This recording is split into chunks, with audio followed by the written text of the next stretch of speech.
All right, today we are getting into a really deep forensic analysis of Surah Al-Falaq, the Daybreak. We're going to be working directly from a scholarly exegesis, a tafsir, to unpack every layer of meaning in this incredibly short but unbelievably powerful chapter of the Qur'an.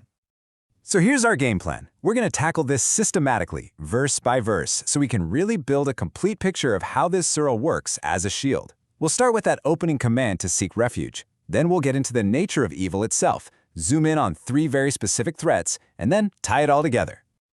Okay, let's start at the very beginning with the first verse. This is the foundation for everything that follows. It's not just a nice opening line, it's the core instruction, the primary action the believer is told to take.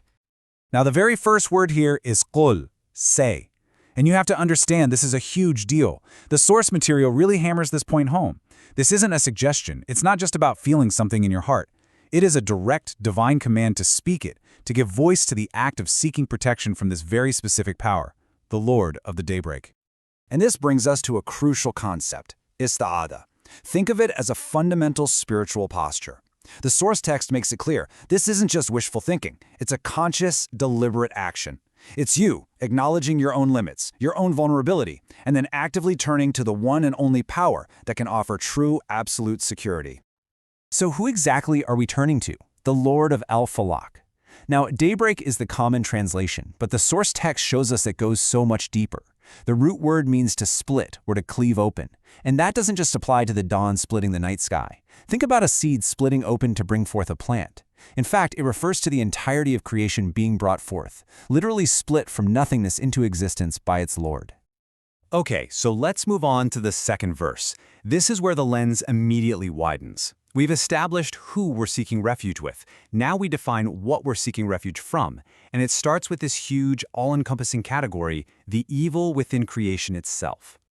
This one phrase, from the evil of that which he created, wow. This opens up a massive theological and philosophical rabbit hole, and the source material dives right in, meticulously breaking down the enormous problem this verse presents. And here it is, the big question that the scholars have to tackle. It's a classic problem. If the Creator is purely good, then how can His creation contain evil? Did He create evil as a separate thing, or is it something else entirely? The text lays out 2 main schools of thought. All right, so here's the debate laid out perfectly. On one side, you have the Adami, or non-existence view. It argues that evil, or shar, isn't a thing in itself, it's just the absence of good, kind of like how darkness is just the absence of light. But the source text comes down firmly on the side of the wujudi view. It argues that yes, evil is a real, existing quality, but, and this part is absolutely critical, it's secondary. It's not the main event. Good is the overwhelming, fundamental reality of creation. Evil is just a smaller, contingent part of it. So after establishing refuge from that general, created evil, the surah starts to zoom in. It gets specific, highlighting particular, powerful forms of evil. And the first one up is the darkness of night. You know, the language here is just so precise. We're not seeking refuge from darkness in general. It's from its evil, idha waqab, which means when it settles or when it pervades. It's talking about a specific state, that deep, heavy darkness, a time when we're most vulnerable and harm has its chance to creep in. So why the night? Is the night itself evil? The source text is very clear. No, it's not that darkness is inherently bad. It's more of a vehicle. It's a cover for physical dangers, for predators, for criminals. And just as important, it's a time when our anxieties, our fears can feel so much bigger. Our guard is down. And that makes it the perfect time to seek protection from the very Lord who makes the daybreak conquer that night. All right, now we see the next layer of this protective shield being built. We went from general evil to a specific time, and now we move to a specific, harmful act carried out by people, sorcery. I mean, what an incredibly specific and graphic image. The blowers in knots. The source text points out that this is not some vague metaphor for magic. It's a direct reference to a known, literal practice where sorcerers would tie knots in a rope and then blow on them while chanting, all to cause harm. And yeah, the source text itself completely confirms this. The commentators are crystal clear. The phrase an-nafathati fil uqud is a technical term for a specific method of sorcery, or sihr.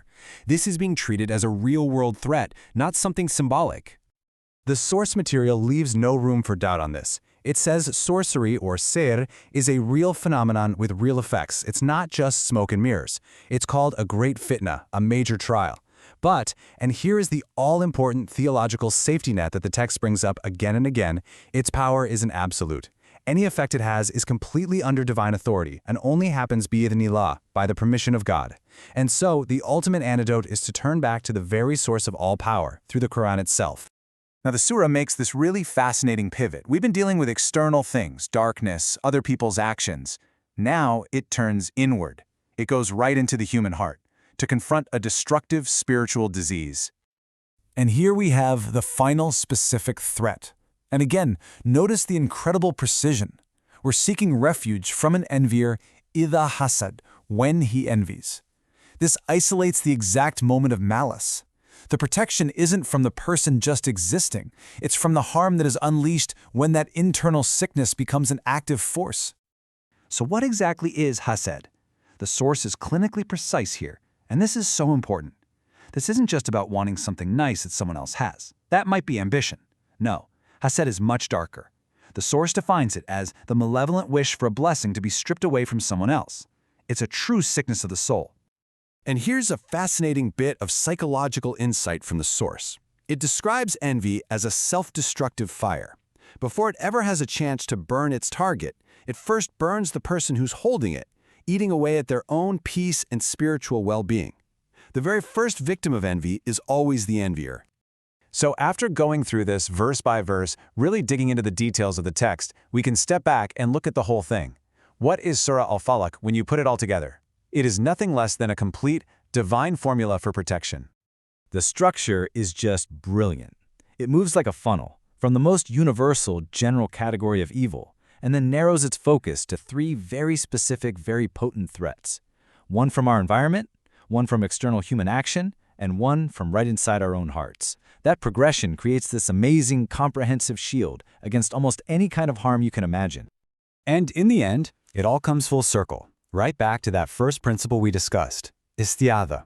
As the source text concludes, this is the main lesson. For every kind of evil you can think of, general, specific, physical, spiritual, seen or unseen, the first, last, and best defense is the conscious, sincere act of seeking refuge in the Lord of all creation.